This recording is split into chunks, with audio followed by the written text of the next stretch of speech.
So a friend of mine messaged me the other day. They were at an airport, doing airport things, I suppose. I met someone.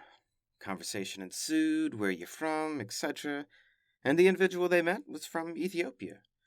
Next thing you know, in their conversation, person tells them, "Did you know that Ethiopia has the unique characteristic of being the only African country never colonized by the Europeans?" Next thing you know, I get a message asking me if this is true and letting me know I should do a top 10 places never colonized by Europe. And here we are. Was Ethiopia never colonized by Europeans? Welcome.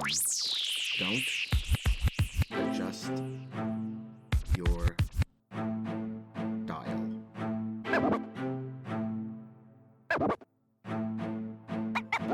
Welcome, everyone, to the Lofi Poli Sci podcast. I'm your host, Michael Pickering. That's right.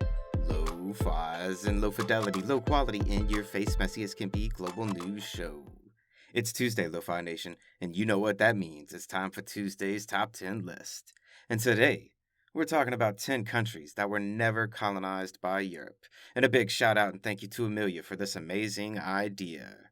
Now, I will tell everyone up front that I did struggle a bit with this one, and with the very thought of defining colonization and what to even title this episode. How to differentiate colonized to, well, not exactly colonized, or maybe not all the way colonized, a colonized light. What does it mean to be or not to be colonized? Are we all not colonized?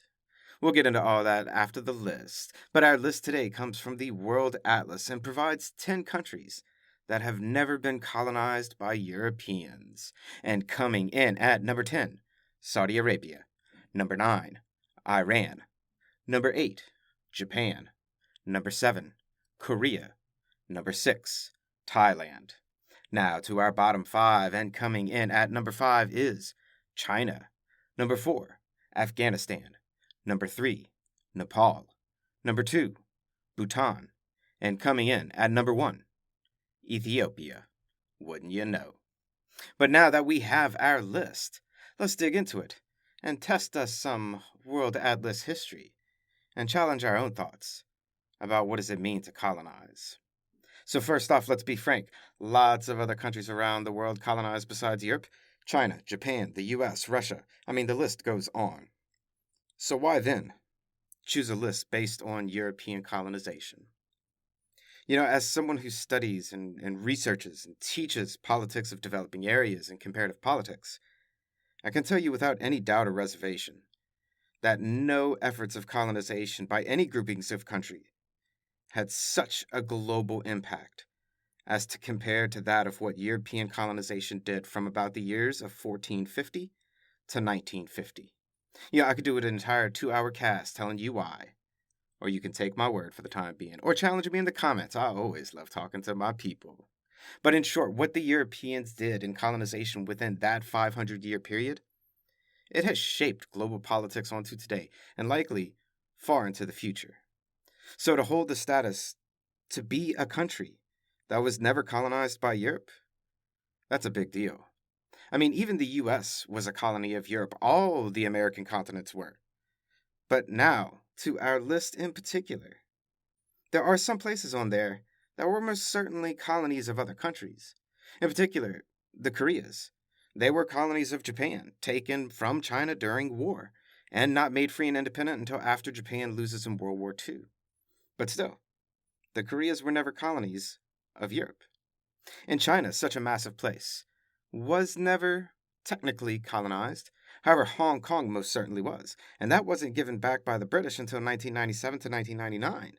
And major portions of the whole eastern seaboard of China were colonized to different degrees by different European powers.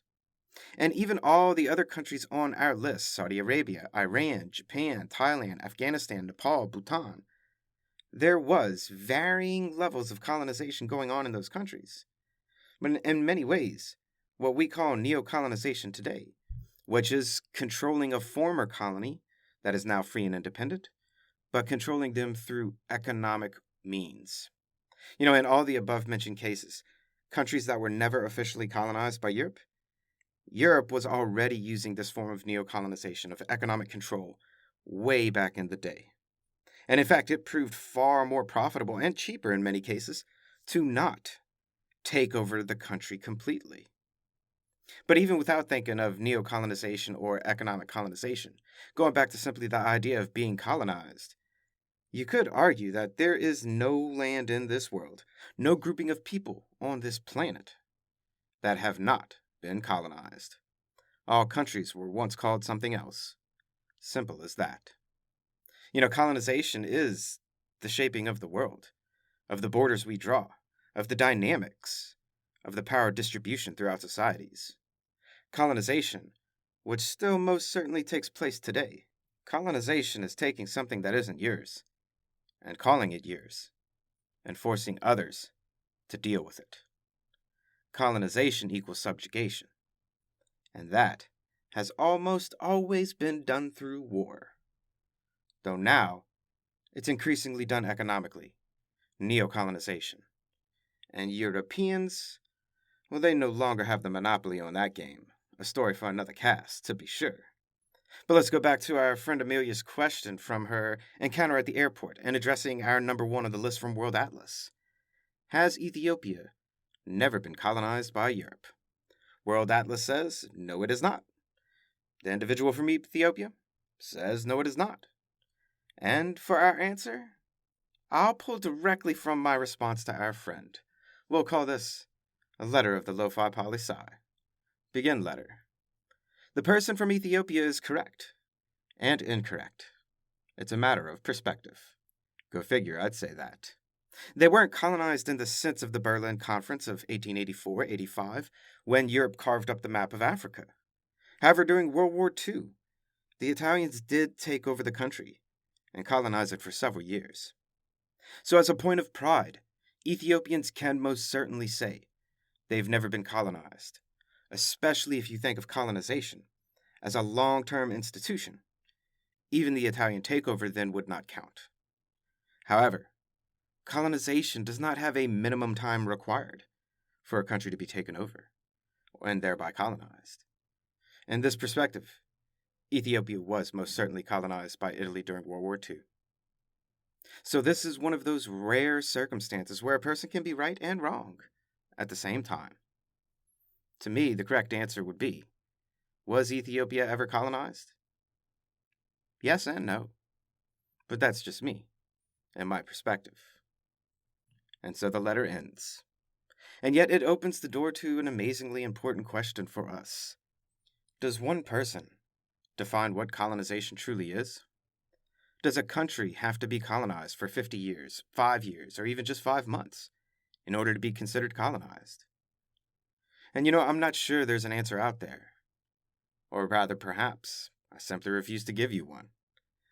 Though if there is an answer out there, it will most likely come from talking to people from all over the world and letting their perspective give us insight into what's truly going on in the world today.